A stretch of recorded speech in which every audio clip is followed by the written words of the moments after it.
नमस्कार दोस्तों, स्वागत है आपका आपके YouTube चैनल संदेश करियर पॉइंट में।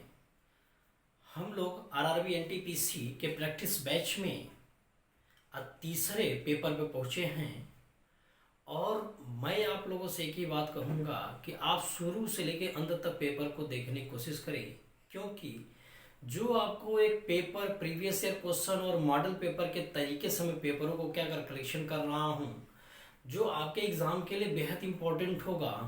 कारण क्या कि मेरा जो एक्सपीरियंस है, मैंने जो पेपरों का जो निरीक्षण किया था, उन पेपरों में हमने एक बात देखा था कि जो एनटीपीसी में क्वेश्चन आए थे, जिस टाइप का क्वेश्चन आए थे वह रेलवे ग्रुप डी में भी आए थे, या उसी टाइप का क्वेश्चन लोको पायलट में भी आए थे, या उसी टाइप का क्वेश्चन आपका क्या होगा आपका जेई में आए थे। तो इस तरीके से हमने देखा कि बहुत सारे ऐसे क्वेश्चनों का जो मेल उसमें एक दूसरे से मिल रहा था, बहुत सारे क्या 99% क्वेश्चनों का मेल उसमें मिल रहा था। तो क्यों ना हम इसको मॉडल पेपर की तरह इसको तैयार करें। कभी हम लोग एनटीपीसी का देखें, कभी आपका ग्रुप डी का देखें, कभी आपका क्या होगा जेई का पेपर देखें, कभी आपका क्या लोको पायलट के पेपर को देखें। क्योंकि हमारा एक ही मकसद है कि जो मैं आपको क्वेश्चनों का कलेक्शन दे रहा हूं वो आपके एग्जाम के पॉइंट ऑफ व्यू से बहुत ज़्यादा इंपॉर्टेंट बन जाए। ठीक है, तो इसलिए आपका जो मॉडल पेपर जो हम लोग या जो प्रैक्टिस बैच लेके चल रहे हैं, तो इन प्रैक्टिस बैच में आज मेरा तीसरा पेपर है। उस तीसरे प्रश्न को हम लोग देखते हैं। आइए फटाफट देखते हैं कि उस तीसरे प्रश्न में हमारा किस तरीके का प्रश्न का दिया गया है। उन 30 प्रश्नों अथवा उनमें जितने भी प्रश्न आ रहे हैं उन सभी प्रश्नों को हम लोग क्या डिस्कस करते हैं। ठीक है, तो आपका ज़्यादा समय बर्बाद न हो, हम लोग क्या करते हैं, क्लास स्टार्ट करते हैं। उनमें देखा जाए तो पहला क्वेश्चन हमारा क्या है, ये पहला क्वेश्चन आपके बोर्ड पर है। एक सिंप्लीफिकेशन, एक छोटे से क्वेश्चन के साथ हम लोग क्या करते हैं, बैच को स्टार्ट करते हैं। चलते हैं, देखते हैं क्वेश्चन हमारा क्या कह रहा है। क्वेश्चन में कह रहा है कि सरल कीजिए। 0.05 और 0.002 वाले में हमने एक बात आपसे बस यही कहा कि यदि आपके पास दशमलव का गुणा यदि होता है तो हम लोग केवल अंकों का गुणा कर लेते हैं पहले। तो ये 5 हमारा, ये 2 है, तो 5 दूनी का कितना होगा, 10 हो गया। ठीक, अब आप ये देख लेते हैं कि टोटल कितने अंक पर दशमलव लगेंगे। तो यहाँ पर देख रहे हैं 3 अंक पर दशमलव यहाँ हुआ और 2 अंक पर दशमलव यहाँ, तो 3 2 5 अंक पर दशमलव लगना चाहिए। हमारे पास अभी 2 अंक है। तो अब एक चीज ध्यान रखना, इसको हमें 5 अंक बनाना होगा, तो इसके आगे हमारा क्या होगा, 0 बढ़ाते चले जाएंगे। ठीक है, तो अब इस तरीके से हमने देखा कि 5 अंक बन गए और आप देख रहे हैं कि 1 अंक उस पर दशमलव लगा, तो इस तरीके से आपका रिजल्ट होगा 0001 हो जाएगा। आपका रिजल्ट 0001 हो जाएगा। बात समझ में है कि नहीं, कोई दिक्कत इसमें नहीं होगी। ठीक है ना, बात समझ में। नेक्स्ट क्वेश्चन की तरफ हम लोग चलते हैं। छोटा सा सिंपल सा क्वेश्चन से हमने पेपर को स्टार्ट किया था। अब आप क्या करिएगा, फटाफट क्वेश्चनों को मैं देता रहूंगा, 2 4 5 सेकंड 10 सेकंड को कोशिश करने के लिए भी मौका दूंगा मैं, तो उस चीज को आप क्या करिए, करते रहिए। ठीक है ना, नेक्स्ट क्वेश्चन की तरफ चल रहा है। नेक्स्ट क्वेश्चन हमारा क्या है, अगला क्वेश्चन हमारा है 18 पुरुष किसी काम को 16 दिन में पूरा कर सकते हैं, 9 महिलाएं इसे 108 दिन में कर सकती हैं, जबकि 7 बच्चे इसे 216 दिनों में पूरा कर सकते हैं। तो 16 पुरुष, 9 महिलाएं और 21 बच्चे एक साथ मिलकर इस काम को पूरा करने में कितने दिन लगेंगे। ठीक है, तो 42, 27, 32 और 45। आइए भाई सॉल्यूशन, ऐसा यदि प्रश्न आपके पास रहे, ठीक, तो देखिए लगाने के बहुत सारे तरीके हैं, लेकिन हम लोग क्या करेंगे, जो हमारे लिए बहुत ज्यादा आसान हो उस तरीकों को हम लोग क्या करेंगे, ज्यादा प्रेफर करेंगे। ठीक है, तो हम कहते हैं बताओ 18 पुरुष 16 दिन में काम करते हैं, तो एक दिन में 1/16 काम करेंगे। ठीक, यदि एक दिन में 18 पुरुष एक दिन में 1/16 काम करते हैं, 18 पुरुष एक दिन में 1/16 काम करते, तो एक पुरुष एक दिन में 1/16 गुणे 18 होगा। क्लियर, वही हाल हम लोग ये कह सकते हैं कि 9 महिलाएं यदि एक दिन में अथवा 9 महिलाएं एक दिन में कितना काम करेंगे, 108, 1/108 मैं। ठीक है, जानते हैं कि यदि मान लेते हैं जो दिन होगा, दिन का उल्टा कर देंगे तो एक दिन में किया गया कार्य होगा, किसके द्वारा हुआ है, 9 महिलाओं के द्वारा। तो एक महिला के द्वारा यदि कार्य किया जा रहा तो 1/108 गुणे क्या बन जाएगा, 9 हो जाएगा। वही हाल हम लोग क्या करते हैं कि 7 बच्चे किसी कार्य को हम लोग कहते हैं, 7 बच्चे किसी कार्य को पूरा करने में 216 दिन का समय लेते हैं, तो एक दिन में 1/216 बन जाएगा। तो एक बच्चा एक दिन में कितना कार्य करेगा, 2 × 216, 1/216 × 7। क्लियर हुआ। अब आप ये बता दो, एक बच्चा 1/216 × 7 हो जाएगा। ठीक, अब आप ये बता दो कि यदि हम एक आदमी की बात करेंगे तो 1/16 × 8 हुआ था। एक बच्चे की बात करेंगे, एक 16 × 18 होगा। एक बच्चे की बात करेंगे तो 108 × 9 होगा। और एक महिला की और एक बच्चे की बात करेंगे तो 216 × क्या होगा, 7 होगा। ये तो एक एक लोग का है। कितने लोग लगे हैं, यहाँ पर 16 लोग लगे थे, यहाँ कितने लगे थे, 9 लोग लगे थे, और यहाँ कितने लोग लगे थे, 21 लोग लगे थे। अब सबका कार्य हम लोग एक दिन का निकाल लेते हैं। बताओ, इतना आसान है, कैंसिल हुआ, ये इससे कैंसिल हुआ, 7 त्रिक 21 हुआ, 3 7 21, 3 दूनी के 6 हुआ। अब तो ये बता सकते हैं कि इसका एलसीएम हमारा कितना होगा।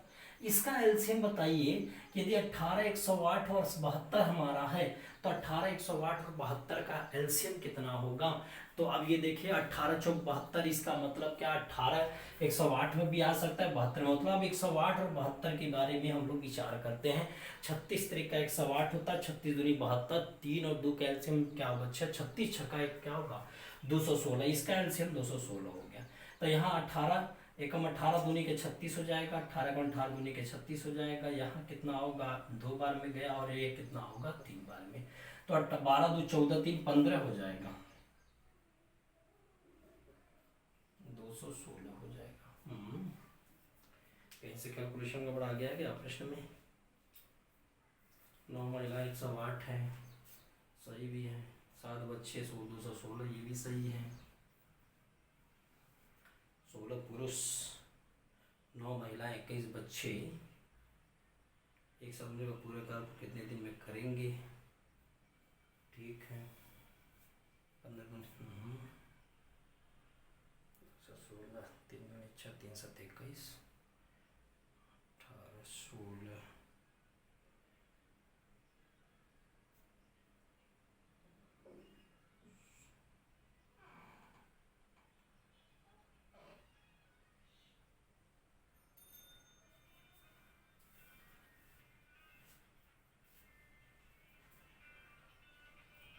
तो यहाँ पर आपका क्या हो जाएगा, 16 9 21, 16 9 21, 16 सही तो कर बन रहा है यार।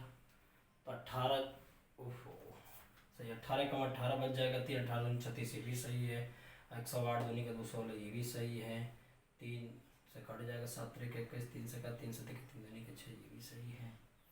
3 होगा, 3 5, ओहो 12 14, 12 2 14 3 17 हो जाएगा। 17 × 17 बच जाएगा, कितना होगा, 5। मिस्टेक है, लग रहा है कि ऑप्शन में मिस्टेक है, क्योंकि सॉरी, प्रश्न को लिखने में गलती हो गई। 18 पुरुष किसी कार्य को 64 दिन में पूरा कर रहे थे, यहाँ 64 होना चाहिए था। यहाँ आपका क्या होगा, 64 होना चाहिए था। ठीक है ना, अब सही है। तो यहाँ कितना हो जाएगा आपका, 18 पुरुष 64, यहाँ भी आपका क्या होगा, 64। तो यहाँ भी आपका क्या होगा, ये 64, 18 18 4 72 हो जाएगा। अब सही है पूरा, ठीक है। तो यहाँ से क्या, थोड़ी सी मिस्टेक हो गई थी, गलती हो गई थी। तो अब ये देख रहे हैं कि 1 क्या होगा, 72 हुआ, 1 क्या 108 हुआ, और 1 क्या हो जाएगा, 72 हो गया। तो इस तरीके से क्या, 216 आया। देखिए 3 बार में गया, 2 बार में गया, और 3 बार, 3 2 5 3 8 हो जाएगा, 8/216 हो जाएगा। 8 कितना हो जाएगा, 8 दूनी का 16, 8 पंजे 40 हो जाएगा। तो इस तरीके से क्या होगा, 1/25 अर्थात क्या हो जाएगा, दिन में देखा जाए तो क्या होगा, 25 दिन हो जाएगा। थोड़ा सा लेंदी तो लग गया, लेकिन आसान है, कोई दिक्कत नहीं होनी चाहिए। ठीक है ना, ये बहुत आसान है, बस कैलकुलेशन करना था। हालांकि यदि हम लोग क्या करते हैं कि भाई थोड़ा सा कोशिश करते, तो ये जो हमने बातें बताया था, इन बातों के लिए हम क्या करते हैं, अपने मन में रख देते कि चौथा दिन संख्या और दिन का गुणा करते हैं तो टोटल समय आ गया एक पुरुष का हो जाएगा। तो एक दिन का करना होगा तो बटे कहते हुए फिर 16 9 21 रख करके सॉल्व करते तो हम लोग इतने में ही सॉल्व करते, इसकी आवश्यकता नहीं पड़ती, ठीक है। तो लेकिन आपको क्या वो सिखाना है हमें, तो हमें क्या करना पड़ेगा, वो पूरा डिटेल लेके चलना पड़ेगा, ठीक है ना। आगे देखते हैं। और इस टाइप का क्वेश्चन यही आसान तरीका भी है, ठीक है ना। बाकी आपका क्या होगा, एलसीएम मेथड से भी क्वेश्चन को लग सकता था, लेकिन वहां पे कैलकुलेशन आपका क्या होगा, टफ हो जाएगा, ठीक है ना। आगे बढ़ते हैं हम लोग अगले प्रश्न की तरफ। अगला प्रश्न हमारा क्या है, देखते हैं। नेक्स्ट क्वेश्चन देखिए, प्रश्न में क्या है, 5 वर्ष पहले पी और क्यू की आयु का अनुपात 5:6 हो जाएगा, तो वर्तमान में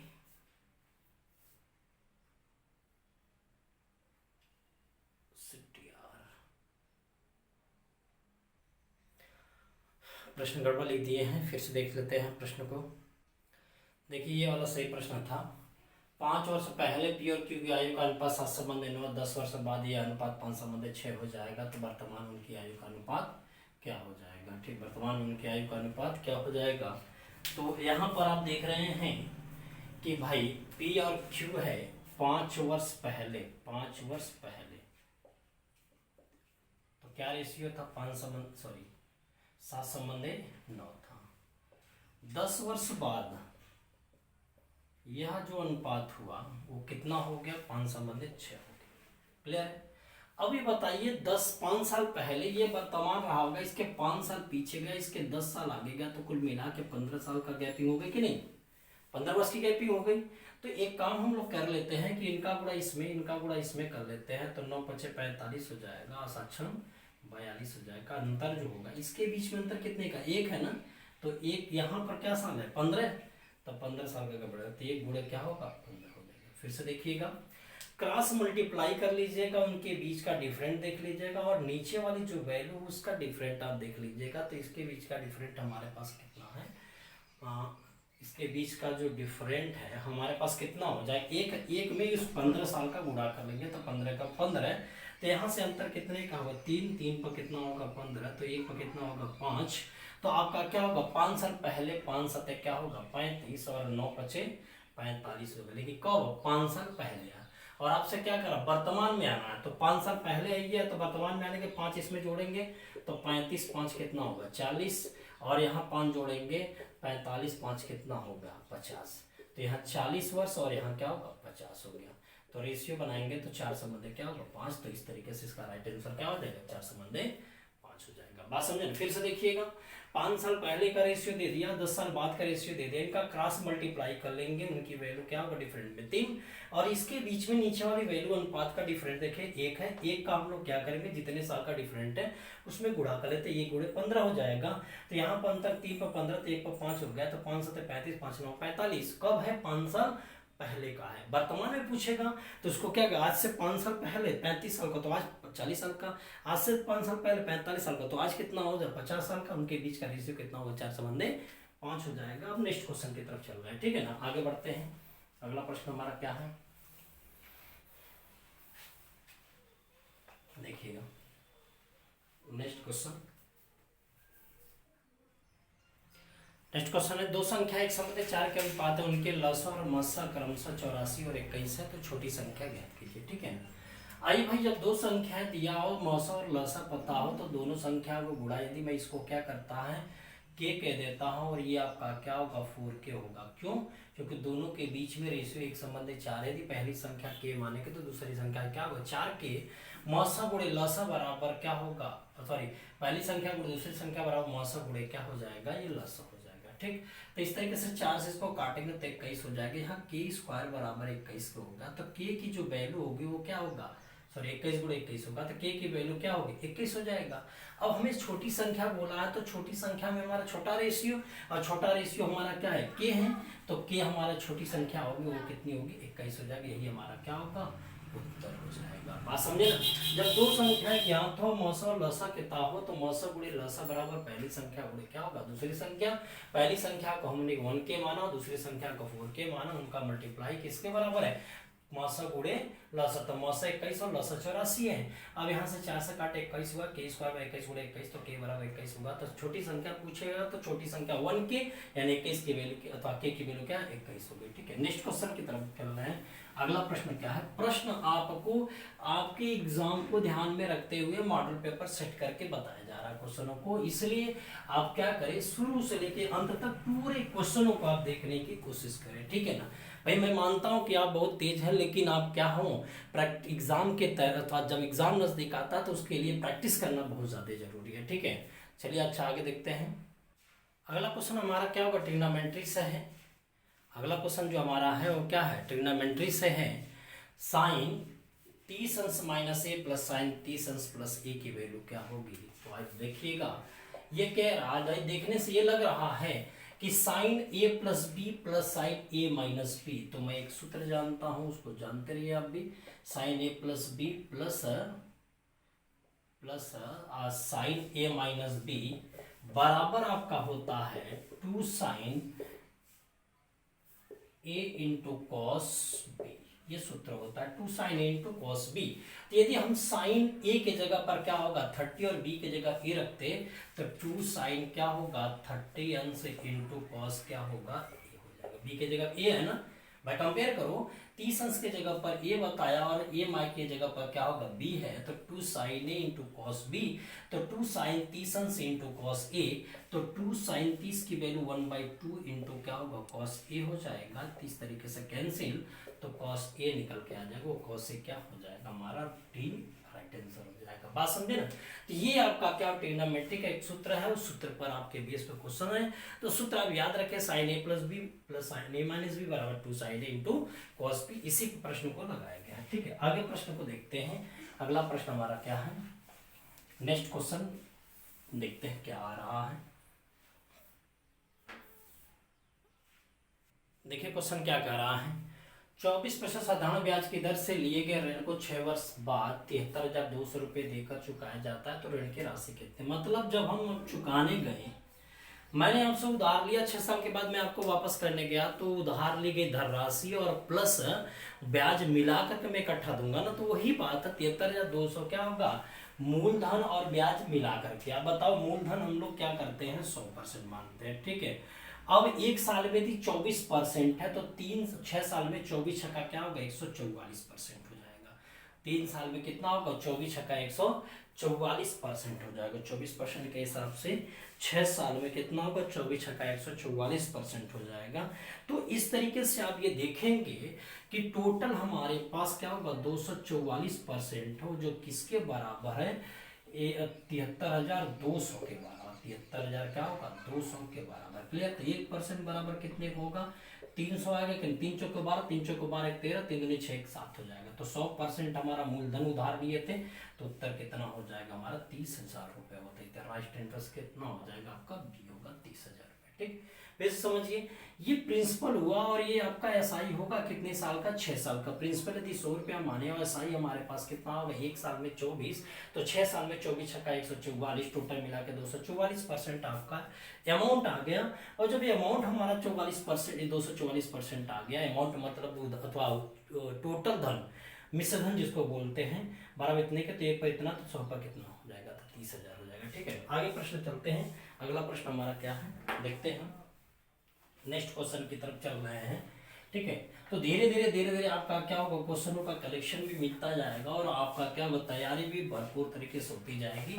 यदि आप प्रैक्टिस बैच ज्वाइन कर लिए हैं और सही तरीके से प्रैक्टिस कर रहे हैं, तो मैं गारंटी लेता हूं कि आप एग्जाम में जा करके खराब प्रश्न अथवा खराब पेपर नहीं करके आएंगे, अच्छे प्रश्न करके आएंगे। हमारा दावा है कि मान के चलो कि 100% क्वेश्चन करके आओगे। ठीक है ना, आगे बढ़ते हैं, अगले प्रश्न की तरफ चलते हैं। अगला प्रश्न हमारा क्या है, देखिए 2 भाइयों की आयु का अंतर 7 है और उनका अनुपात 3:2 है, तो उनकी आयु का योग कितना होगा। बहुत आसान है।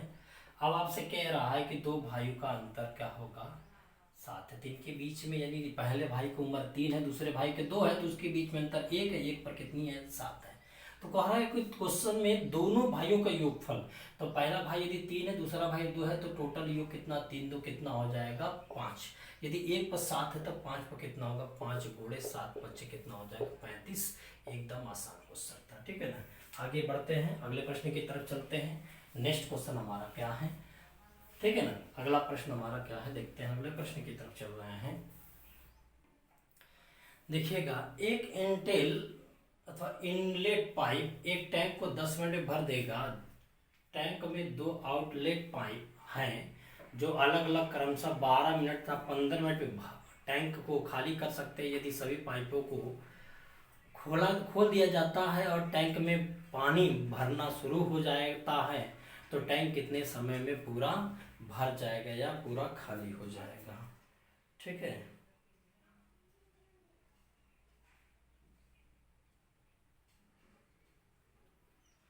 ठीक है ना। चलिए देखिएगा, थोड़ा सा जगह कम है, इसी में हम लोग क्या करेंगे, मैनेज कर लेंगे। अब यहाँ पर क्वेश्चन में क्या करा, 10 मिनट में भर जाएगा, तो 10 मिनट भर जाएगा, ये पॉजिटिव कार्य करेगा। अब 12 मिनट और क्या होगा 15, देखिए इंटेल मतलब एंट्री कर रहा है, आउटलेट मतलब क्या होगा, बाहर निकाल रहा है, ठीक है ना। तो यहाँ 12 और कितना हो जाएगा 15 है, ये माइनस में होगा, इसका एलसीएम कितना होगा 60 हो जाएगा। यहाँ क्या होगा 6 हो जाएगा, यहाँ कितना हो जाएगा 15 चौक 12 पंजे 60, यहाँ क्या 15 चौक के 60 हो जाएगा। ये क्या है प्लस कार, ये माइनस कार, ये माइनस कार। इस तरीके से हमने एक बात देखा कि टोटल हमने कार्य देखा तब 5 4 9 माइनस हो गया, 6 प्लस हो गया, तो कितना हमारा फाइनली, यानी कि मैं 6 लीटर भर रहा हूँ, यहाँ 9 लीटर पानी खाली हो जा रहा है। तो इस तरीके से हर घंटे में 3 लीटर पानी क्या कर रहा है, खाली हो जाएगा। हर घंटे में 3 लीटर पानी क्या हो रहा है, खाली हो जाएगा। तो 60 बटे, मैंने एक बात और भी आपको बता दे रहा हूँ, यदि मान लो इस टाइप का क्वेश्चन आपका आता है तो हम लोग एक ही काम करेंगे कि समान कार्य जोड़ते विपरीत कार्य घटते, वरीयता उसी को दी जाती जिसकी क्षमता क्या होगी, ज्यादा होगी। तो हमारा भरने खाली करने का 5 4 9 होगा, वरीयता 9 वाले को ज्यादा होगी भरने वाले की अपेक्षा। तो इस तरीके 60 बटे क्या होगा 3, अब यहाँ से कितना होगा 20 मिनट हो जाएगा। 20 मिनट में क्या हो जाएगा, ये खाली हो जाएगा। 20 मिनट में क्या हो जाएगा, ये खाली हो जाएगा। क्यों, क्योंकि हमारा भरने वाले की क्षमता हमारा क्या, खाली करने वाली क्षमता से क्या है, कम है, इसीलिए टंकी क्या होगी, भरेगी नहीं, खाली होगी। बात समझे ना। अब आते हैं नेक्स्ट क्वेश्चन की तरफ चलते हैं। नेक्स्ट हमारा क्वेश्चन क्या है, ठीक है ना। नेक्स्ट क्वेश्चन, अगला क्वेश्चन है, देखते हैं। देखिए, दो पूर्णांकों के बीच अंतर 5 और उनका गुणनफल 500 है, तो संख्या ज्ञात की। यदि ऐसे प्रश्न बनते हैं तो यहाँ पर हम लोग इक्वेशन सॉल्व नहीं करेंगे, ऑप्शन से चलते हैं। तो अंतर 5, देखिए इसमें भी अंतर क्या होगा 5 है, इसमें भी अंतर 5 है, इसमें भी अंतर क्या 5 और इसमें भी अंतर क्या 5। मतलब हम लोग अंतर वाले से काम नहीं कर पाए क्योंकि 4 ऑप्शन मिल गए। लेकिन इनका गुणनफल बोला, गुणनफल 500, तो इसका गुणनफल कितना होगा 750 आएगा, इसका गुणनफल कितना होगा 500 होगा, ठीक है। इसका गुणनफल हमारा कितना होगा 300 होगा, और बाकी 21 का 16 कम 16 16 दिन 32 से 33 हो जाएगा। तो आपसे क्या कह रहा, तो दोनों संख्याओं का गुणनफल कितना 500, तो 500 इसी का है ना। तो इसका मतलब जो दोनों बातों को कंप्लीट करता है वही हमारा ऑप्शन सही होगा। तो हमारा ऑप्शन कौन सही होगा, बी ऑप्शन सही होगा। दोनों का अंतर कितना है 5 और गुणनफल कितना है 500, तो अंतर क्या है 5, गुणनफल 500। ऑप्शन को देख करके बता देंगे इसका उत्तर क्या आएगा, ठीक है। नेक्स्ट क्वेश्चन की तरफ चलते हैं। अगला प्रश्न हमारा क्या है उस पर विचार करते हैं, ठीक है ना। नेक्स्ट क्वेश्चन देखिए, क्वेश्चन क्या कह रहा है, एक शहर की आबादी लगातार 2 वर्षों में 10% 20% की वृद्धि हुई, किंतु तीसरे वर्ष में इसमें 25% की कमी हुई। तो तीसरे वर्ष में जनसंख्या तथा 3 वर्ष पूर्व जनसंख्या का अनुपात क्या होगा। देखिए 3 वर्ष पूर्व जनसंख्या, 3 वर्ष पूर्व जनसंख्या का मतलब यही हुआ कि प्रारंभ में, क्योंकि 3 लगातार की बात हो रहा है ना, तो कहीं ना कहीं आपका क्या होगा, ये प्रारंभ में पूछ रहा था, और 3 वर्ष बाद अथवा 3 वर्ष में जनसंख्या मतलब क्या होगा, अंतिम पूछ रहा था। यही आपसे रेशियो पूछ रहा है, ठीक है। लेकिन एक बात आप बताइए, यही आपसे रेशियो पूछ रहा है, ठीक है। तो यहाँ पे ये देखिए 10% को हम लोग क्या बोलते हैं, 10% को 1/10 लिखते हैं, 20% को क्या लिखते हैं 1/5 लिखते हैं, और 25% को 1/, क्या लिखते हैं 4 लिखते हैं। यदि 10 है बढ़ रहा है तो 11 होगा, 5 है 1 बढ़ गया तो क्या होगा 6, लेकिन यदि 4 है 1 कम होगा तो कितना होगा 3 हो जाएगा। 2 से काट दीजिए, 2 3 6 2 दूनी के 4, लेफ्ट में हमने देखा कि ये 100 है, राइट में हमारा 99 है। लेकिन आपसे प्रश्न जो पूछा था कि आप बताइए अंतिम में कितना, तो अंतिम में कह देंगे 99, और प्रारंभ में कितना, तो प्रारंभ में कह देंगे 100। तो क्या रेशियो मिला, 99 संबंधित 100। उत्तर हमारा क्या 99 संबंधित 100 हो जाएगा। ठीक है ना, एकदम आसान है भाई, ये समझ में आ गया होगा। 10% बराबर 1/10, 10 है यदि 1 बढ़ गया तो 11 हो गया। प्रारंभ में 10 था, अभी 11 हो गया। 20% में 1/5, यदि 5 है तो प्रारंभ में, तो 1 बढ़ गया तो 6 हो गया। 25% 1/4, 4 है तो 1 घट जाएगा तो कितना होगा, 3 हो जाएगा। अब यहाँ से उत्तर निकल जाएगा। ठीक है, आगे बढ़ते हैं हम लोग, अगले प्रश्न की तरफ चलते हैं। नेक्स्ट क्वेश्चन आगे देखते हैं।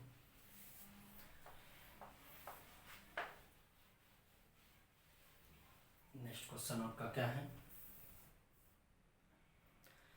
बंटनों का माध्य 14 है तथा मानक विचलन 5 है, तो विचरण गुणांक क्या होता है। यहाँ भी आप सूत्र याद रखे रहिएगा। विचरण गुणांक बराबर होता है विचरण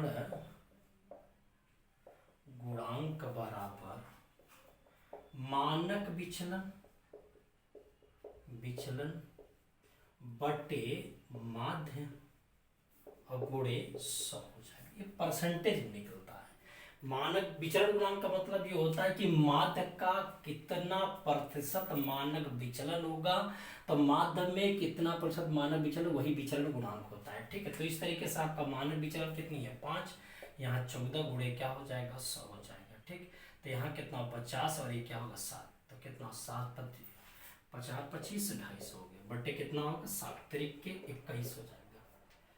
ठीक है, और बच जाएगा कितना यहाँ पर 40, 7 5 35 हो जाएगा। फिर बचेगा कितना होगा 50, 7 49, 35 क्या होगा 7% होगा। तो याद रखें सूत्र, विचरण गुणांक बराबर क्या होगा, मानक विचलन बटे माध्य गुणे क्या होगा 100 हो जाएगा। उस पर रख करके क्वेश्चन को सॉल्व कर दिया जाएगा। ठीक है ना, नेक्स्ट क्वेश्चन हमारा क्या है उसको देखते हैं। नेक्स्ट क्वेश्चन क्या है, ठीक है ना, अगला क्वेश्चन। नेक्स्ट क्वेश्चन है, यदि 2x + y बराबर 35 और 3x + y बराबर 65 हो तो x + y की वैल्यू क्या होगी। ठीक है, आइए देखिएगा। यहाँ कह रहा है कि ये दो चर रैखिक समीकरण है, इसको सॉल्व करना है। इक्वेशन बना हुआ है, कुछ करने की जरूरत नहीं, आप सीधे इस पे क्या करिएगा सॉल्व कर दिए 65। ठीक है, लेकिन एक बात ध्यान रखिएगा, इसमें एक हम लोग विलोपन विधि का प्रयोग करते हैं। विलोपन विधि का मतलब ये होता है कि कोई ना कोई एक पद को हमें हटा देना है। तो मैं यदि y को हटाना चाहूँ तो y को हटाने के लिए मुझे क्या करना पड़ेगा, इसमें किसका गुणा करेंगे, यहाँ 4y होना चाहिए। तो यदि मैं 4 का गुणा कर देता हूँ तो क्या होगा, 4 दूनी का 8 और x हो जाएगा। यहाँ 4 दूनी तो 4y हो जाएगा, क्लियर है। और यहाँ 4 से गुणा करेंगे तो कितना होगा, 4 पंजे 4 12 2 14 140 हो जाएगा, क्लियर है। अब हम लोग इसमें देखें 2y, यहाँ भी 2y याद, यदि मैं इसमें घटा देता हूँ तो 8x में से 3y घटाऊंगा तो 5x हो जाएगा। और ये y क्या होगा, यह माइनस हो जाएगा ना, देखिए यहाँ क्या हो जाएगा, ये माइनस हो जाएगा। ठीक, और ये माइनस हो जाएगा तो y से y कैंसिल हो जाएगा हमारा यहाँ से। और बराबर कितने को होगा, 140 में से 65 घटा देते हैं तो यहाँ 5 हो जाएगा, 13 7 13 हो जाएगा। तो x बराबर कितने को होगा, 25 के होगा। जब x बराबर 25 हो जाएगा तो y बराबर क्या है, किसी एक इक्वेशन में रख देते हैं, मैंने इसी में रख देता, 25 दूनी के कितना होगा 50 हो जाएगा, प्लस y बराबर कितने को 35 के। कुछ गड़बड़ हो गया क्या,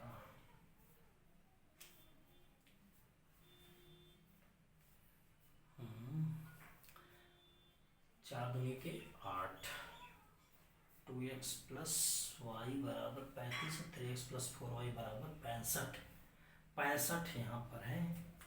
तो 35 चौके 4 पंजे 4 12 140 में से 65 हम लोग घटा देते हैं।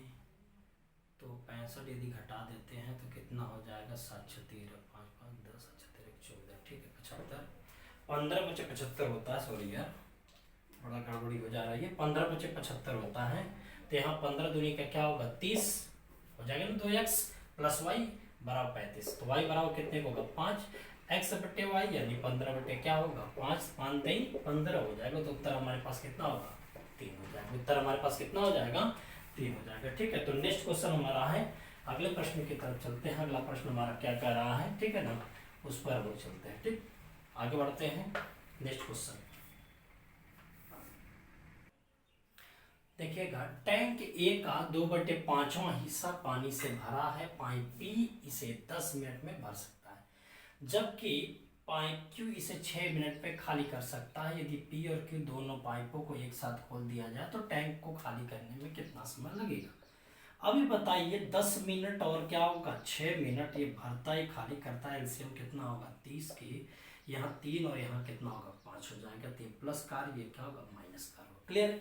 लेकिन काम क्या है, पहले उस काम को निकालते हैं। ये टोटल 30 है, उसका 2/5वां हिस्सा पानी भरा था। 5 चौदुनी 12। क्लियर हुआ?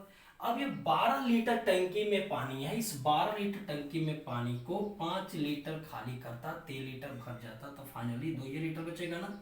मैंने बोला था समान कार जुड़ेंगे, विपरीत कार घटेंगे, वरीयता उसी को जिसकी क्षमता ज्यादा होगी तो वरीयता किसको दे देंगे? खाली करने वाले की क्षमता को। क्योंकि भरने वाला 3 लीटर, खाली करने वाला 5, तो भाई जाहिर सी बात है 2 लीटर हमारा एक्स्ट्रा खाली करेगा। यानी हम कह देंगे कि नीचे से 5 लीटर निकल रहा तो ऊपर से 3 लीटर आ गया ना, तो 2 लीटर केवल पानी बाहर गया ना। तो भाई उसके हिसाब से टंकी में देखा जाए तो 5 लीटर पानी था, उसमें से यदि 5 लीटर निकला तो 3 लीटर आ गया, तो टंकी 2 लीटर खाली हो रही है कि नहीं? हर घंटे हर मिनट में 2 लीटर खाली हो रही है। यदि 2 लीटर खाली हो रही है 1 मिनट में, तो 12 लीटर को खाली करने में कितना मिनट लग जाएंगे? 6 मिनट। तो उत्तर हमारा क्या हो जाएगा?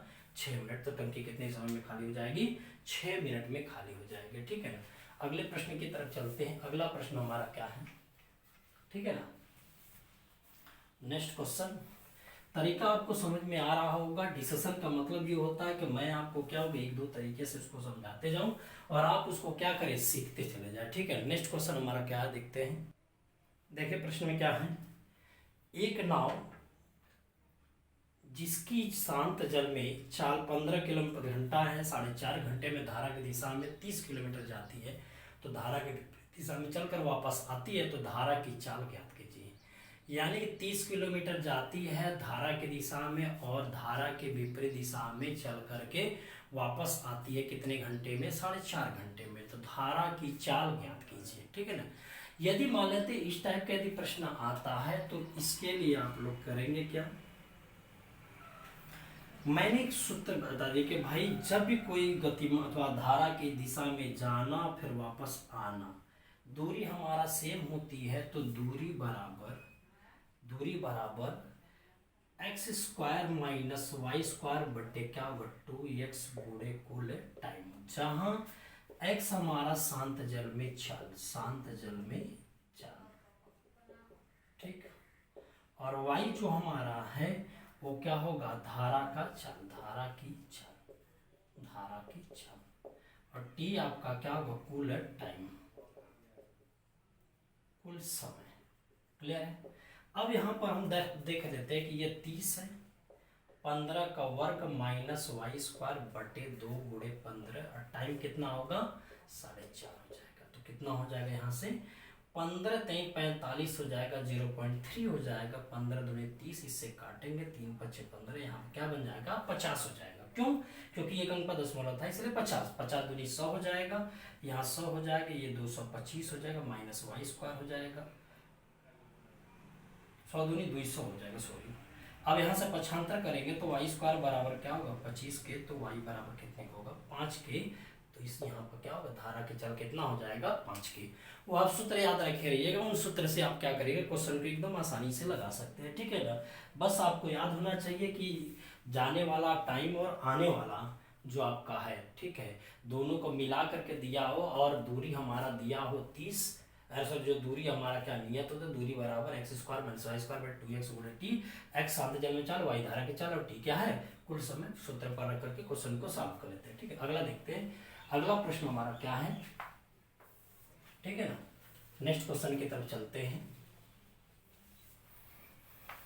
अगला क्वेश्चन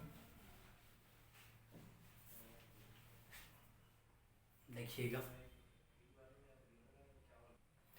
नेक्स्ट क्वेश्चन हमारा, किसी मूलधन पर 8% की दर से 8 महीने और 6% की दर से 14 महीने के साधारण ब्याज के बीच में अंतर 200 रुपये है, तो मूलधन ज्ञात कीजिए। ठीक है। अब देखिएगा 8% वार्षिक होता है, यहाँ पर 6% वार्षिक ही बोला है वहाँ पर। ठीक है। तो यहाँ पर सोल्यूशन देख लेते हैं। 8% 8 महीने के 8/12 हो गया, ठीक। 6% 14 महीने के 14 बटे क्या होगा 12 हो गया। तो यहाँ 4 दिखे, 4 दूनी 8, 4 3 12, 8 दूनी के 16/3%, यहाँ 6 दूनी 12, 2 7 14, 7/2%, सॉरी 7%। क्लियर है। अब यहाँ पर इनके बीच में जो अंतर हमारा है वो कितने के, 200 के। तो मतलब बड़ा कौन होगा, जो 14 महीने वाला होगा, 6% के हिसाब से दिख रहे हैं। तो 7% माइनस 16/3% बराबर कितने के, 200 के। तो 7 3 21 में 16 गया, 5/3% बराबर क्या होगा, 200 के। तो 5 चौको 20, 40, 4 3 12, 1% बराबर क्या होगा, 120 के। तो 100% बराबर कितने को हो जाएगा, ये 12,000 हो जाएगा। 100% बराबर कितने को हो जाएगा, ये 12,000 हो जाएगा। 100% बराबर कितने को हो जाएगा, ये 12,000 हो जाएगा। ठीक है ना। जैसे फिर से हम देख लेते हैं 8%, 8 माह के लिए 8/12 करेंगे तो वर्ष में होगा। 6% 14 माह के लिए 14/12 करेंगे तो क्या होगा, वर्ष में हो जाएगा। अब इस तरीके से हमारा क्या होगा, 8% के हिसाब से देखा तो 16/3%, यहाँ क्या होगा 7%। इन दोनों के बीच में अंतर 7% माइनस 16/3% बराबर इतने के। तो 100% बराबर कितने को होगा, 12,000 हो जाएगा। ठीक है। तो ये प्रश्न आपका कंप्लीट हुआ। अगले प्रश्न की तरफ फिर चलते हैं। अगला प्रश्न हमारा क्या है, ठीक है ना। नेक्स्ट क्वेश्चन हमारा देखते हैं। अगला क्वेश्चन किस तरीके का बना हुआ है, ठीक है ना। देखिएगा, देखिए त्रिज्या R1 और R2 वाले दो वृत्तों के केंद्रों के बीच की दूरी d है, उनके सीधी या समान स्पर्श रेखा की लंबाई ज्ञात कीजिए। ऐसी बात है। तो एक थोड़ा सा फिगर हम लोग बना लेते हैं। फिगर में क्या इस तरीके से रहेगा कि कोई भी एक वृत्त हमारा, दो वृत्त है, ठीक है। तो सीधी रेखा का मतलब ये होगा कि इसके ऊपर से सीधा सीधा हमारा क्या स्पर्श है। तिरछा बोला होता तो तिरछे जाता। तो ये जो भेटिश स्पर्श रेखा हुई, इसी की लंबाई आपसे पूछ रहा था। यहाँ से हमने कह दिया कि ये R1 दूरी है और ये आपका क्या होगा, R2 दूरी है, ठीक है। और इन दोनों के केंद्रों के बीच की दूरी यदि d है तो इसकी जो लंबाई होती है वो रूट में होती है केंद्रों के बीच की दूरी का वर्ग माइनस त्रिज्याओं के अंतर का क्या होगा, वर्ग होता है। यही हमारा क्या उत्तर होगा। केंद्रों के बीच की दूरी का वर्ग माइनस त्रिज्याओं के अंतर का वर्ग होता है। आप हमेशा के लिए याद रखे रहिएगा। और जब हम वृत्त पढ़ाएंगे तो इससे रिलेटिव जो हमारे पास आपका क्या होगा, क्वेश्चन बनेंगे। और इससे फार्मूला कैसे डेरिवेट हुआ है, वो सब चीजें हम आपको क्या करेंगे, उस समय पर बताएंगे। ठीक है। बस आगे बढ़ते हैं हम लोग अगले प्रश्न की तरफ। क्या होता है, अगला प्रश्न देखते हैं, ठीक है ना। नेक्स्ट क्वेश्चन हमारा है, आगे देखते हैं।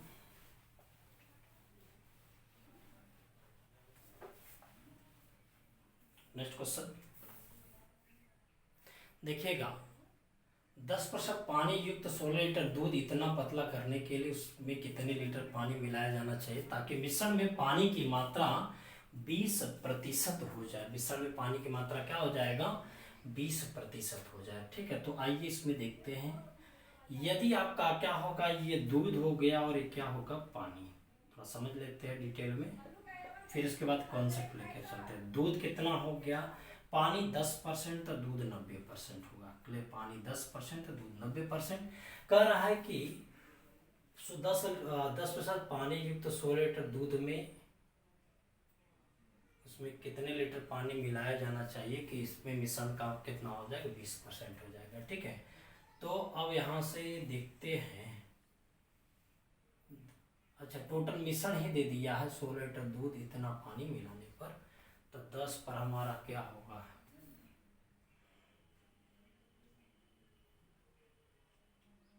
चलिए देखिएगा। अब यहाँ क्या होगा, पानी की मात्रा 20% हो जाएगा तो ये 80 हो जाना चाहिए। ठीक है। आपको पता है कि 100% पर हमारा कितना हो गया, 100% पर कितना है, 16 लीटर है। तो 1% पर 1.6 हो जाएगा। तो यहाँ 0.6 हो जाएगा। कैलकुलेशन बहुत टफ हो जाएगा। ये तरीका आपका बहुत बेकार हो जाएगा, कैलकुलेशन बहुत टफ होगा। आइए इसको छोड़ते हैं, हम लोग दूसरे तरीके से बनाते हैं। इसका एकदम शॉर्टकट लेके चलते हैं। तो यहाँ पर मान लेते हैं 16 लीटर है, उसमें कह रहा है कि दूध, पानी कितनी है, 10%। अब बाद में पानी ही मिला रहा है तो इसका मतलब कि 16 लीटर दूध में जितना पहले दूध था उतना आज भी दूध होगा, लेकिन मिश्रण बढ़ जाएगा। कितना हो जाएगा, 16 + x हो जाएगा। उसमें दूध की मात्रा कितनी हो जाएगी, 80 हो जाएगी, क्योंकि पानी कितना है, 20। फिर से समझिएगा कि यहाँ क्वेश्चन में कह रहा था कि यदि हम पानी मिलाने की बात करें यार, तो इसमें आपका क्या पता चला कि जब यहाँ पर पानी मिलाने की बात करा तो इसका मतलब दूध जितना पहले था उतना आज भी ऐसा। फॉर एग्जाम्पल एक ले लेते हैं, 5 लीटर दूध और 1 लीटर पानी है, तो मिला के 5 एक 6 लीटर हो गया। यदि 1 लीटर पानी और मिला देंगे तो 7 लीटर हो जाएगा टोटल मिश्रण, जिसमें 2 लीटर पानी और दूध कितना है 5, क्योंकि हमने दूध नहीं मिला, क्या मिला है पानी मिला है। तो इसका मतलब साफ साफ है कि यहाँ पर आपका क्या हो जाएगा, जो हमारा दूध 16 लीटर में होगा वही दूध आपका क्या होगा, पानी x लीटर मिला देते तो 16 पर x लीटर हो गया, उसमें उतना ही दूध होगा जितना पहले था। दूध दोनों स्थितियों में बराबर होगा।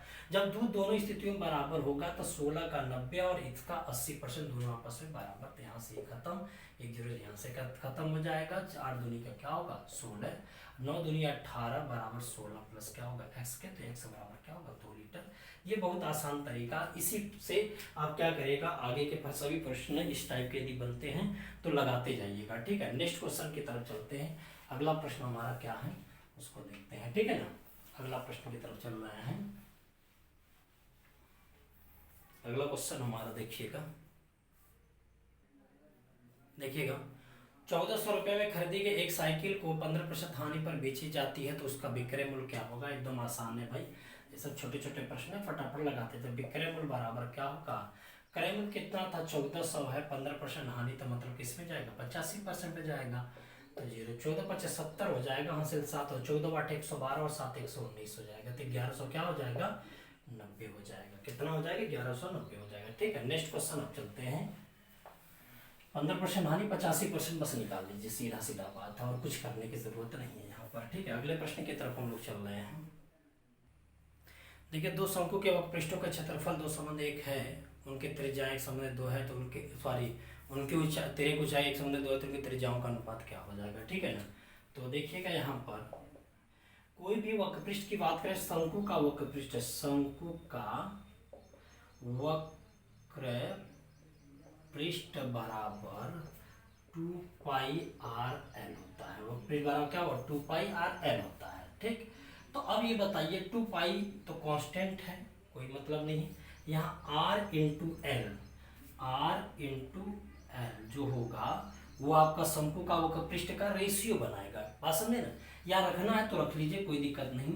2 पाई, पहली त्रिज्या हमें पता नहीं है, पहली ऊंचाई ऊंचाई कितनी 1 है, और दूसरी त्रिज्या आपका क्या होगा बटे कर लीजिए 2 पाई, दूसरी त्रिज्या पता करना है, और दूसरी त्रिज्या की ऊंचाई कितनी है 2 है, वो बराबर कितने को होगा 2 संबंधी 1 होगा। तो यहाँ से 2 पाई से कैंसिल, 2 इधर भेजेंगे, तो इसलिए R1 बटे R2 बराबर 4 बटे क्या बन जाएगा 1 हो जाएगा। तो रेशियो कितना बन जाएगा 4 संबंधी 1 हो जाएगा। तो आपका क्या राइट आंसर ए वाला होगा, 4 संबंध 1 होगा। सूत्र पर रख करके क्वेश्चन को बना लिया गया है, ठीक है ना। अब आगे हम लोग बढ़ते हैं, अगले प्रश्न की तरफ चलते हैं। नेक्स्ट क्वेश्चन हमारा है, अगला क्वेश्चन देखिएगा। नेक्स्ट क्वेश्चन, एक वर्गाकार खेत का क्षेत्रफल 24,200 वर्ग मीटर है, 4.4 किलोमीटर प्रति घंटा की चाल से चल रहे किसी व्यक्ति को इसे विकर्णतः पार करने में कितना समय लगेगा। देखिएगा विकर्णतः की बात कर रहा है, तो यहाँ देखिएगा, तो विकर्णता का मतलब होता है कि कोई भी वर्गाकार खेत है, कोई भी क्या होगा वर्गाकार खेत है, इसके विकर्णता यहाँ से यहाँ तक आने में, तो इसका मतलब क्या होगा, मुझे विकर्ण की यदि लंबाई क्लियर हो जाए और आपके पास स्पीड पता हो तो वहां से हम लोग क्या करेंगे समय तो निकाल सकते हैं। आप बताओ 24,200 वर्ग मीटर है हमारे पास, 24,200 वर्ग मीटर है, तो उसके आधार पर विकर्ण, चलिए ठीक है, तो यहां से आपका क्या हो जाएगा, तो ए स्क्वायर बराबर 24,200, तो ए स्क्वायर यदि 2 गुणे एक ऐसा कर देते तो बेटर होता। तो ए बराबर क्या होगा, कड़ी में 2 हो जाएगा, इंटू क्या होगा 110, क्योंकि 11 का वर्ग 121 होता है, ठीक है ना। तो अब ये विकर्ण की बात यदि करते तो विकर्ण क्या होता है, ए रूट में 2 होता है, यानी कि एक जगह पर 110 कड़ी में 2 गुणे कड़ी में 2, इस तरीके से 2 दूरी के यानी क्या वो 2 मिला के 220 220 हो जाएगा। क्लियर है? अब बताओ टाइम बराबर क्या हो जाएगा, टोटल दूरी 220 और क्या चल रहा था चाल 4.4, तो इससे काटेंगे तो किस में, वर्ग मीटर में है ना, और यहाँ किलोमीटर में है। तो यदि इसको क्या करें हम लोग,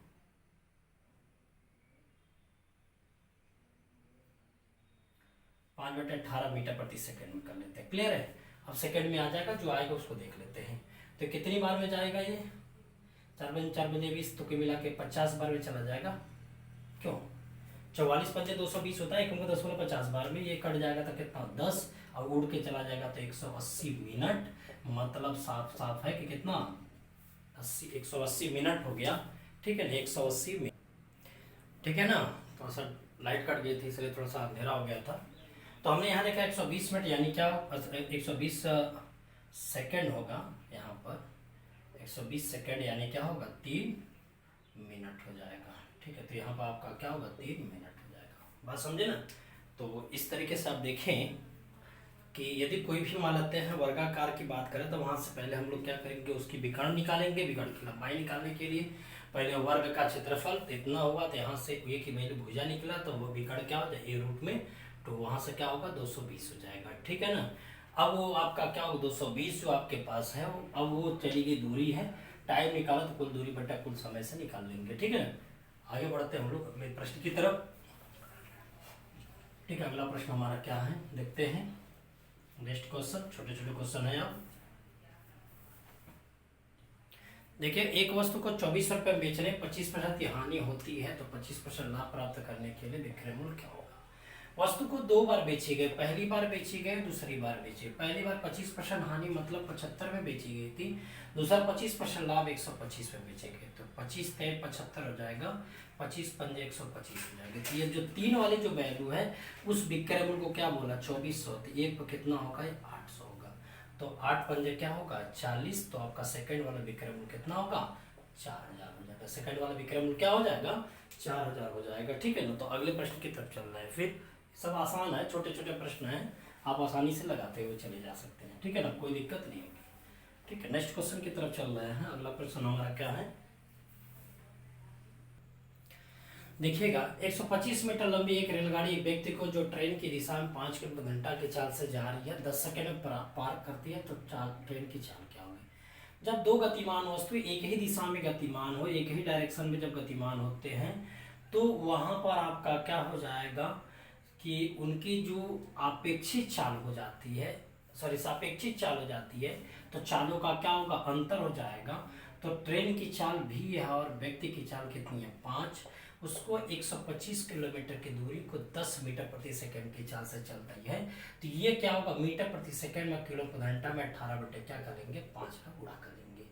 ठीक है, तो यहाँ से क्या होगा 25 हो जाएगा, यहाँ से क्लियर है ना, 5 से काट देते हैं तो 25 हो जाएगा, 25×5 125 हो जाएगा।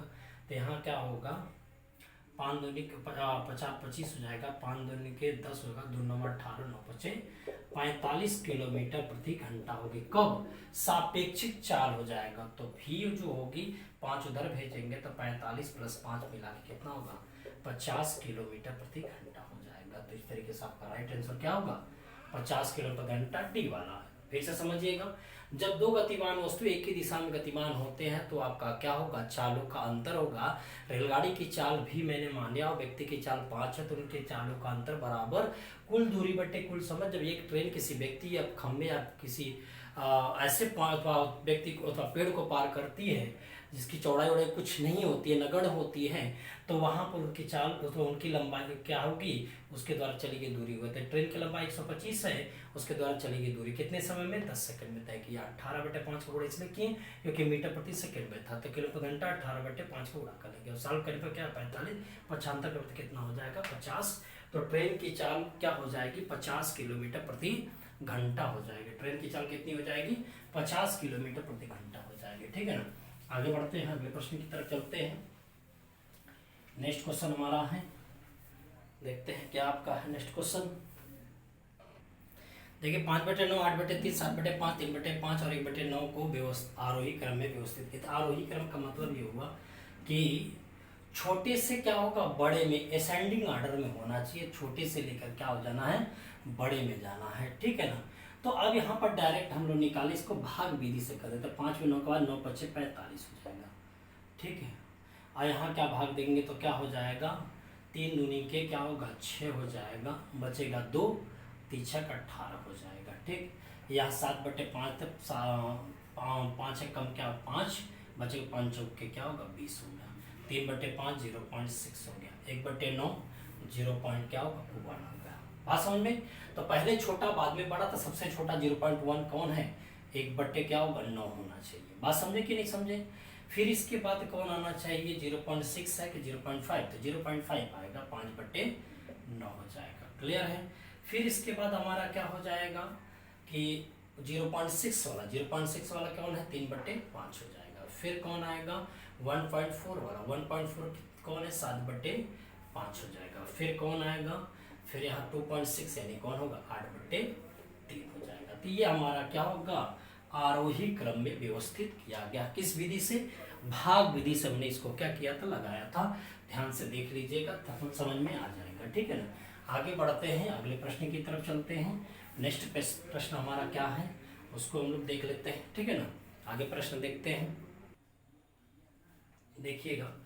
प्रोबेबिलिटी के क्वेश्चन में बहुत आसान है, इसका थोड़ा सा एक बात आप याद रखे रहिएगा, वो हर टाइप के क्वेश्चन पर काम देगा। पासे वाले में एक पासे को एक बार उछालते हैं, एक पासे को एक बार उछालते हैं, एक बार फेंकते हैं, तो कुल घटना जो होगा, कुल घटना 6 घाते 1 मतलब 6 होगा। अब जब दो पासे को फेंकने पर या एक पासे को 2 बार फेंकने पर कुल घटना ठीक है। एक पासे को 2 बार फेंके या 2 पासे को 1 बार फेंके तो कुल घटना 6 घाते 2 यानी क्या होगा 36 होगा, क्लियर है। अब उन पासे को देखते हैं, लूडो का होता है ना पासा, तो पासों पे देखते हैं कि टोटल कितने अंक होते हैं, 6 होते हैं। शुरू कहाँ से, 1 2 3 4 5 और 6 होते हैं। तो हो सकता है कि मैं एक बार उछाला तो 1 आएगा, लेकिन दूसरे के बार मैं उछाला तो हो सकता है कि वहां पर क्या होगा 2 आया हो, 3 आया हो, 4 आया हो, 5 आया हो, 6 आया हो, 1 आया हो। बात समझे ना। फिर 2 आया तो यदि हो सकता है, ऐसे करके देखेंगे तो टोटल मिलाकर 36 आंक की घटना घटती है, ठीक है। अब उसके ऊपर जो ऊपरी सतह पर आने वाले जो अंक होंगे, उन अंकों का योग हमारा कितना होना चाहिए, तो 10 होना चाहिए। तो अब पहले हम लोग क्या करें, छोटा सा वो बना लेते हैं, अंकों का योग ठीक है। और घटना, क्या घटना बनेगी, एक हम लोग खाका को तैयार कर लेते हैं। ये आपके लिए बहुत ज़्यादा बेनिफिशियल होगा। अब उसको क्या करिए, याद रखे रहेंगे, ठीक। अब देखिएगा क्या खाका है।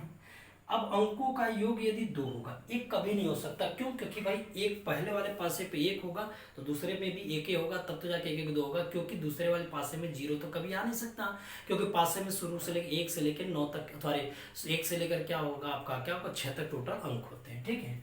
तो 2 होगा योग तो उसकी घटना 1 होगी, 3 होगा तो घटना 2 होगी, 4 होगा योग तो घटना क्या होगा 3, 5 होगा तो घटना क्या होगा 4, 6 होगा तो घटना क्या होगा 5, 7 होगा तो घटना क्या होगा 6, 8 होगा तो घटना क्या होगा 5, रिवर्स होना चालू होगा, 9 होगा तो घटना हमारा 4, 10 होगा तो घटना हमारा 3,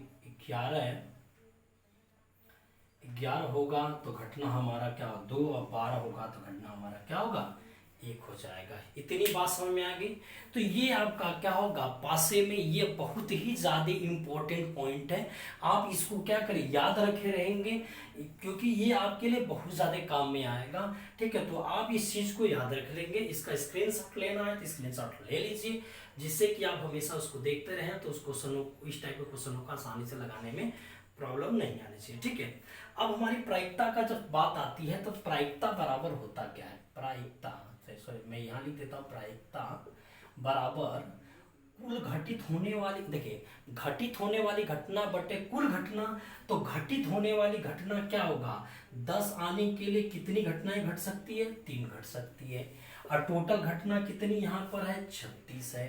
तो 1 बटे क्या हो जाएगा, यहाँ पर कितना होगा, 12। यही हमारा हमारा क्या होगा, राइट आंसर होगा। 1 बटे क्या हो जाएगा, ये 12 आपका क्या होगा, राइट आंसर हो जाएगा। ठीक है, तो आप आशा करता हूँ कि इस टाइप के प्रश्न आप आसानी से क्या कर सकते हैं, लगा सकते हैं। ठीक है ना, इस टाइप के जो भी क्वेश्चन आप क्या करेंगे, आसानी से आप यहाँ पर लगा सकते हैं। ठीक है ना, तो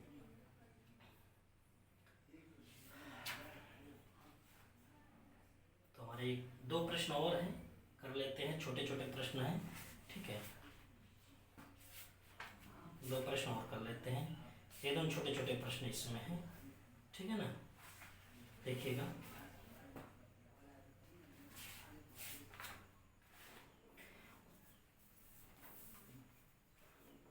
इसको मिटा देते हैं। इस टाइप का क्वेश्चन आप एकदम आराम से लगा सकते हैं। मैं आपको क्या करिए खाका तैयार करके बता दिया हूँ, सारणी याद रख रहिएगा। 2 पासे को एक साथ उछालते हैं या एक पासे को 2 बार उछालते हैं, घटनाएं इसी तरीके से आपका क्या होगा, बनती चली जाएगी। ठीक है ना, नेक्स्ट क्वेश्चन देखते हैं। अगला क्वेश्चन हमारा क्या है,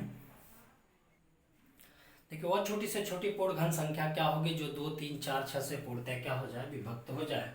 तो अब ये बताइएगा, एक तो तरीका हमारा है 2, 3, 4, 6 का एलसीएम गुणनखंड विधि से बना लेते हैं। वह छोटी से छोटी पूर्ण घन संख्या क्या कहती है, जो आपका पूर्णतः विभक्त है। इसका मतलब 2, 3, 4, 6, 2 से पहले काटेंगे तो 1 यहाँ होगा, 3 यहाँ, 2 होगा, यहाँ 3 होगा, यहाँ क्या होगा, यहाँ क्या होगा, 3, 1 और क्या होगा, 3, फिर यहाँ 3 हो जाएगा। ठीक, अब आप बताइएगा, यदि हमें क्या करना होगा, घन बनाना होगा तो 3 गुणनखंड होना चाहिए। इसके पास 2 गुणनखंड, तो 1 गुणनखंड इसको गुणा कर देना पड़ेगा, तो 3 गुणनखंड हो जाए। यहाँ पर 1 गुणनखंड है तो 2 गुणनखंड और गुणा कर लेते हैं, जाकर 3 गुणनखंड होगा। इस तरीके से हमारे पास क्या हो जाएगा उत्तर, 2 गुणे 2 गुणे 3 गुणे 2 गुणे 3 गुणे 3। ठीक है ना, तो ये हम इसके नीचे अंडरलाइन इसलिए कर दे रहे थे, मुझे ये पता चले कि मैं इतने लोगों का इष्टा गुणा किया, तो सब टोटल गुणा करेंगे तो कितना होगा, 216 हो जाएगा। बात समझे ना। तो एक तो हमारा यह तरीका हुआ, और इसका दूसरा तरीका हमारा क्या, बाई ऑप्शन मेथड से भी हम लगाते। तो ऑप्शन मेथड में यही देखेंगे कि पहले पूर्ण घन कौन है। पूर्ण घन तो ये नहीं है, 1728 याद है, 12 का होगा, ये 8 का होगा, ये क्या होगा, 6 का होगा। ठीक, अब 2, 3, 4, 6 से कट जाना चाहिए। अब बताइए 2, 3, 4, 6 से कटने की बात कर रहा है, तो आपसे ये कह रहा है कि छोटा से छोटा होना चाहिए। तो ऐसा संख्या लिया जाए जो 2 से, 3 से और 4 से और 6 से कट जाए। तो पहले 3 वाले में देखिए, ये 3 से कट जाए, 7 दूना 8 1 9, 3 से कट सकता है। ये हम 5 2 7 1 8, ये 3 से नहीं कट सकता है। ये क्या होगा, 3 से कट सकता है। ठीक है, तो अब बताइए ये दोनों में 3 से भी कट सकते हैं। देखेंगे 4 से कटने वाला, तो 4 से भी लास्ट के 2 नंबर 4 से कट जाएंगे। 6 से भी कट सकते हैं। तो हमसे प्रश्न क्या पूछा था, छोटा से छोटा, तो ये तो 1728 बड़ा हो गया, तो छोटा में छोटा क्या होगा, 216 आपका क्या होगा, राइट आंसर हो जाएगा। ऐसे देखिए ऑप्शन से। ठीक है ना, एक प्रश्न और करेंगे जो लास्ट प्रश्न होगा। इसके बाद इतने हमारे क्या होगा, प्रैक्टिस सेट में इतने क्वेश्चन हमारे थे। इन सभी क्वेश्चनों का आप क्या करेंगे, विधिवत घर पर एक नोट्स बनाइए और बढ़िया से क्या करिए, उसको डिस्क्राइब करके देख लीजिए। ठीक है ना, एक और क्वेश्चन की तरफ चलते हैं। पहले 10 पूर्ण संख्याओं का गुणनफल क्या होगा। तो आप ये बताइए पूर्ण संख्या किसे कहते हैं, पूर्ण संख्या किसे कहते हैं। शून्य सहित गिनती को हम लोग क्या कहते हैं, पूर्ण संख्या कहते हैं। शून्य सहित गिनती को क्या कहेंगे, पूर्ण संख्या कहेंगे। तो शून्य सहित, शून्य से शुरुआत होगी, 0 1, ठीक है, 2 3 4 5 6 7 8 9, ये टोटल 10 होंगे। इन सब का गुणा कर लीजिए, यहाँ गुणा कर लेते हैं। ठीक है, गुणा कर लेते हैं, गुणा कर लेते हैं, गुणा कर लेते हैं, गुणा कर लेते हैं। ठीक है, गुणा कर लेते हैं।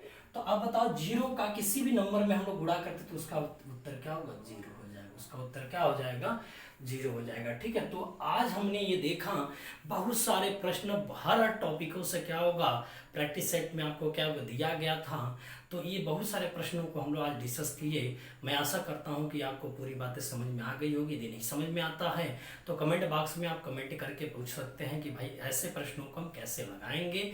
तो उसको हम लोग क्या कमेंट के थ्रू या किसी व्हाट्सअप नंबर के थ्रू हम आपको क्या कर सकते हैं, बता देंगे। मेरा व्हाट्सअप नंबर है 9616 637646 हो जाएगा। ठीक है, 9616 637646 हो जाएगा। ठीक है, तो आज का सेशन हम इसी पर कंप्लीट करते हैं। यदि आपको वीडियो पसंद आता है तो उसको लाइक करें, शेयर करें, पास में और सब्सक्राइब कर ले जो सब्सक्राइब नहीं किए हैं वो। ठीक है ना, तो आज का सेशन कंप्लीट करते हैं। ओके, धन्यवाद।